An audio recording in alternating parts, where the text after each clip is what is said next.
In part 3 of Solomon's Seal and the diagram of everything living, we are going to pull Solomon's Seal apart in order to examine the 7 rooms which are represented within Solomon's Seal. In part 2, regarding Solomon's Seal, we discussed figure 8.7. And we saw there were 7 rooms illustrated in Solomon's Seal. We discussed 2 of the rooms. We discussed room 1 being the physical universe within which we find ourselves located, and room 7 being the silence within which one can find one's I. At this point, it is worth noting that there may appear to be contradictory statements regarding the referencing of 6 rooms potentially available to the level 4s, and the referencing of the presence of 7 rooms available to the level 4s. The appearance of the confusion occurs with a lack of understanding that one's I actually belongs as an element existing within one of the 6 rooms, namely one's I existing initially within the room of discrete sparks of the divine. It is only with great effort that one's spark can emerge as itself, can emerge by itself, can emerge as a discrete element isolated from the realm of independent, discrete sparks of the divine. This isolation of the discrete spark we call the I occurs when the I is found present within the silence, is found as a discrete element existing where nothing else exists but itself. This location of the I, existing by itself, is the silence, is the 7th room. Now, if the first room is the physical universe, and the 7th room is the silence, then what of the other 5 rooms, and from where exactly did the 2 triangles come found within Solomon's Seal shown in figure 8.7? If we slide the 2 triangles found in figure 8.7 apart, we obtain figure 8.8. The 2 triangles are inverses of each other. A person standing in front of a mirror sees the inverse of themselves. When a person in front of the mirror touches their right eye, the image in the mirror touches its left eye. When the person in front of the mirror waves its right hand, the image waves its left hand. In the case of the 2 triangles, the inverse is not side to side, is not right to left and left to right, but rather the inverse is top to bottom. And as such, we will flip the right triangle found in figure 8.8. When we flip the right triangle, we obtain figure 8.9. The dotted line of the triangle on the right symbolizes the fact that the triangle is not in its original orientation, but rather has been flipped.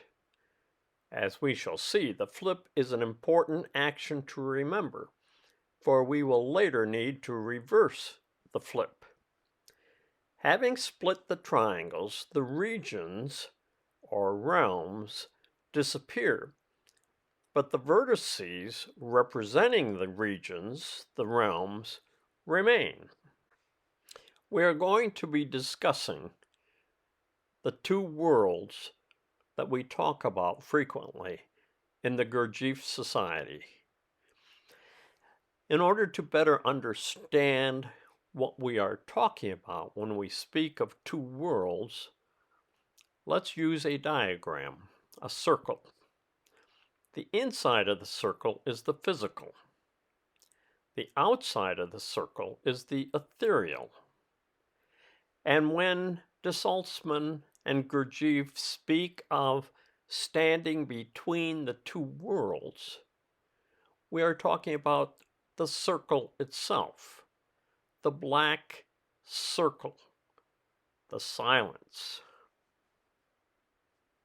The three vertices of the left triangle and the right triangle corresponds directly to each other as follows. The left column shows the three vertices of the left triangle, and the right column shows the three vertices of the right triangle. Vertex 1 is world 1. Vertex 4 is world 2. Vertex 5 is knowledge. Vertex 6 is all-knowing. Vertex 3 is the silence, and vertex 2 is discrete individual knowing. We now see what we mean when we say region 1 represents world 1, represents the universe within which our present machine travels. As a personal note, region 1, while it represents our personal physical universe, most probably represents all discrete universes. The likelihood there are more universes than ours is highly probable. Each universe may have its own correct, unique characteristics, including laws of functionality. One can examine the concepts of parallel universes by going to Wikipedia underneath the topic, the multiverse, or one can go to timeshouse.com and examine Eris, possible site of mirror matter impacts. Realm 7 appears to be missing in the chart. What also appears to be missing in the analogy of the mirror is the mirror itself. As with the case of the mirror, there is no thing separating the two worlds. That is why it is difficult to form the I. For the I, or one's true essence, to appear, it must begin by standing alone between the two worlds. Region 7 is the I itself, the soul, the true essence. Inserting one's I, one's true essence, into the chart labeled 810, we obtain chart figure 811. It can be seen that one's I, one's true essence, is the line separating the left and right side of the chart.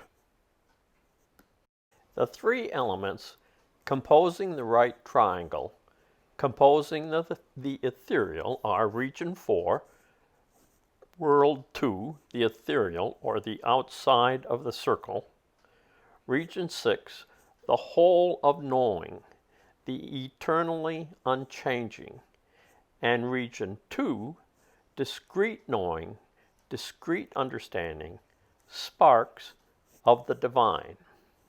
The vertices of the triangle on the right, found within figure 8.8, one obtains the triangle labeled the eternally unchanging, the sparks, and the whole of world 2.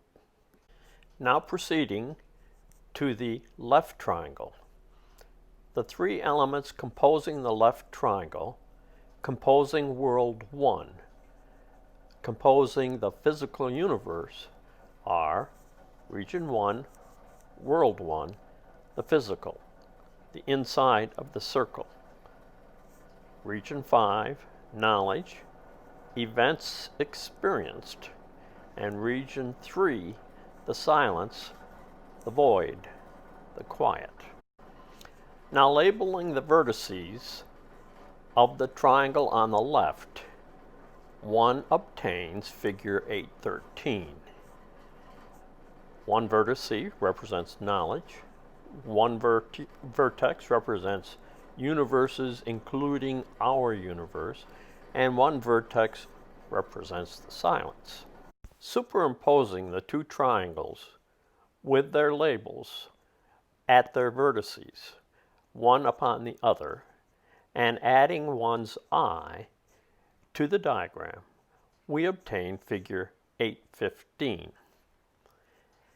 The significance of figure 815 is that once one has reached level 4, once one has found their true essence, isolated their true ego, isolated their I, if you wish, one is able to move into, well, for sure, the universe. We've talked about that. And one can go from our universe into the silence, where only the I exists. But what becomes even more interesting is that once one has reached level 4, the potential that is open to the individual is that it is possible that 5 other rooms may open. I say may because it's not an absolute that they will. One of the rooms is the whole, eternally unchanging. Another room is a room of knowledge. Another room is a room filled with sparks of the divine. Another room is the silence itself. And another room is the whole of the world too.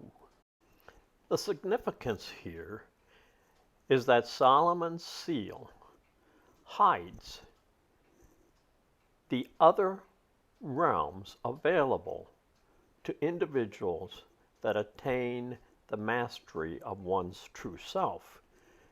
Not only do the Gurdjieff members find that once they reach level 4 and find their I, find that they can master the thousands of other egos inundating the individual as they stand in the physical universe. But by reaching level 4, the individual has the potential of opening up 5 whole new realms available to them.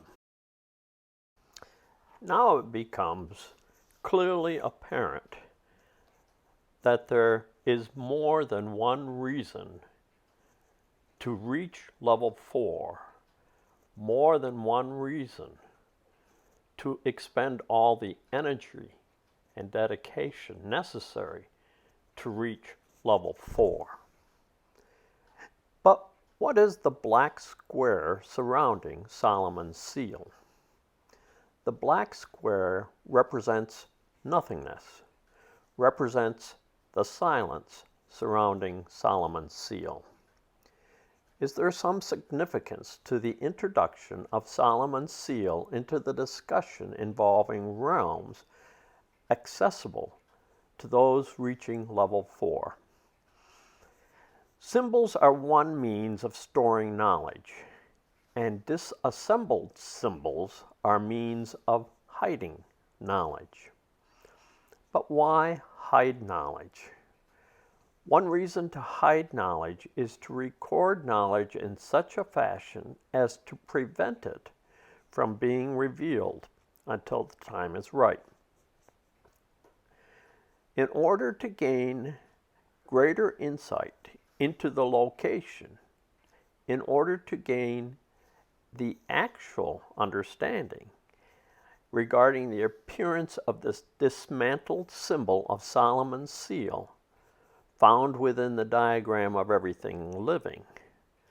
We will proceed in the next part, part 4, and look at figure 8:16.